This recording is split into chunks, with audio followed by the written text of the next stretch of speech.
नमस्कार, स्वागत है आप सभी को।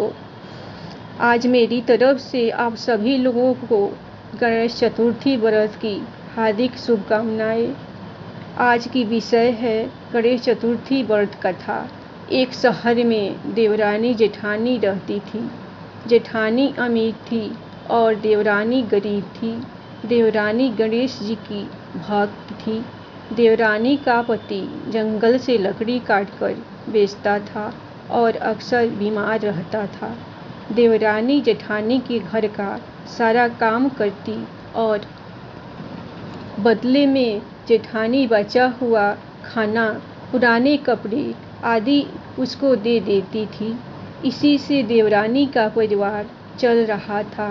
भादों महीने में देवरानी ने तिल चौथ का व्रत किया। 5 आने का तिल और गुड़ लाकर तिलकुट्टा बनाया। पूजा करके तिल चौथ की कथा, तिल चौथ की कहानी सुनी और तिलकुट्टा छिक्के में रख दिया और सोचा कि चांद उगने पर पहले तिलकुट्टा और उसके बाद ही कुछ खाएगी। कथा सुनकर वह जेठानी के यहाँ चली गई। खाना बनाकर जेठानी के बच्चों से खाना खाने को कहा तो बच्चे बोले, माँ ने व्रत किया है और माँ भूखी है। जब माँ खाना खाएगी हम भी तभी खाएंगे।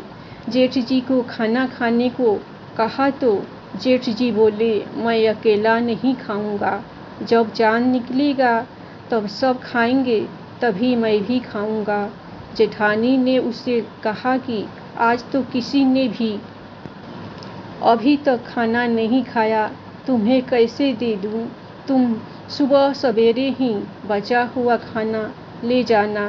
देवरानी के घर पर पति बच्चे सब आस लगाए बैठे थे कि आज तो त्यौहार है, इसीलिए कुछ पकवान आदि खाने को मिलेगा। परंतु जब बच्चों को पता चला कि आज तो रोटी भी नहीं मिलेगी तो बच्चे रोने लगे। उसके पति को भी बहुत गुस्सा आया और कहने लगा, सारा दिन काम करके भी 2 रोटी नहीं ला सकती तो काम क्यों करती हो? पति ने गुस्से में आकर पत्नी को कपड़े धोने से मारा।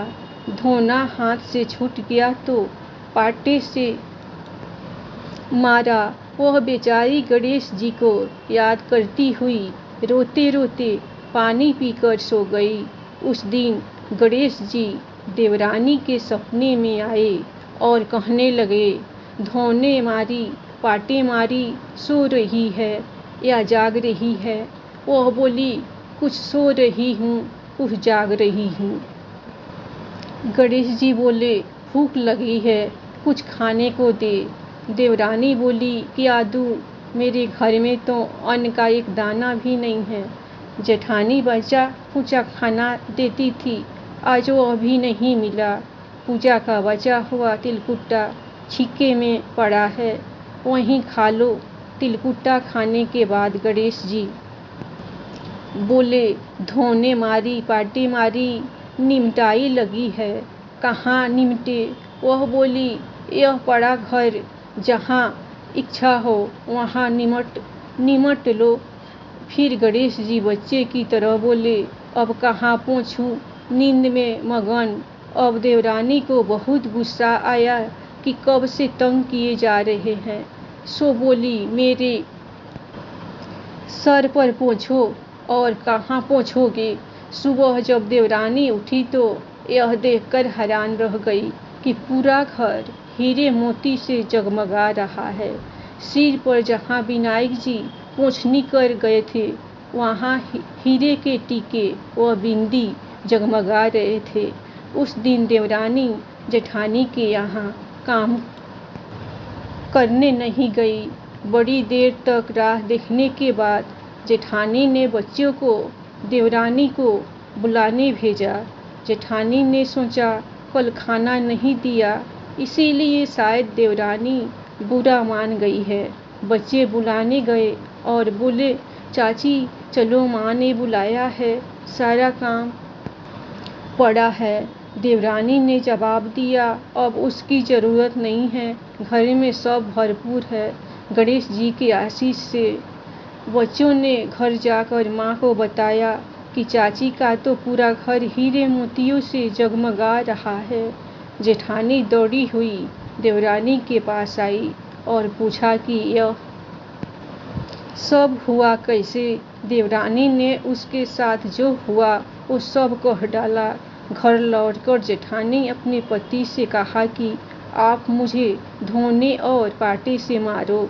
उसका पति बोला कि भली मानस, मैंने कभी तुम पर हाथ भी नहीं उठाया, मैं तुम्हें धोने और पाटे से कैसे मार सकता हूँ। वह नहीं मानी और जिद करने लगी। मजबूरन पति को उसे मारना पड़ा। उसने ढेर सारा घी डालकर चूरमा बनाया और छींके में रखकर और सो गई। रात को चौथ विनायक जी सपने में आए, कहने लगे, भूख लगी है, क्या खाऊं। जेठानी ने कहा, हे गणेश जी महाराज, मेरी देवरानी के यहाँ तो आपने सूखा तिलकुट्टा खाया था, मैंने तो झरते घी का चूरमा बनाकर आपके लिए छीके में रखा है। फल और मेवे भी रखे हैं, जो चाहे खा लीजिए। बाल और स्वरूप गणेश जी बोले, अब निपटे कहाँ।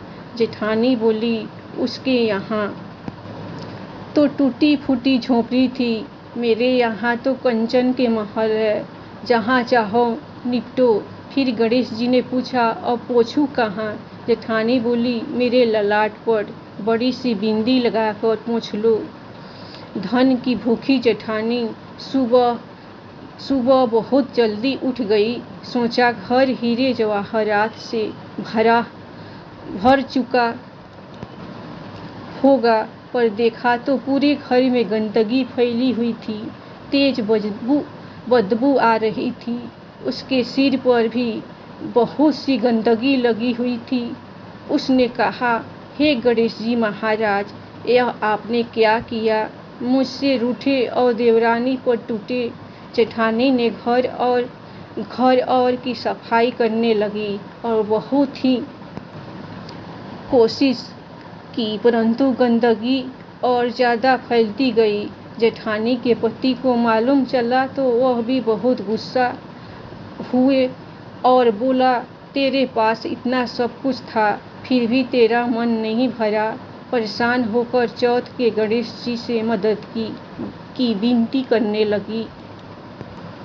गणेश जी ने कहा, देवरानी से जलन के कारण तूने जो किया था, यह उसी का फल है। अब तू अपने धन में से आधा उसे दे देगी, तभी यह सब साफ होगा। उसने आधा धन बांट दिया, किंतु मोहरों की एक हांडी चूल्हे के नीचे गाड़ रखी थी।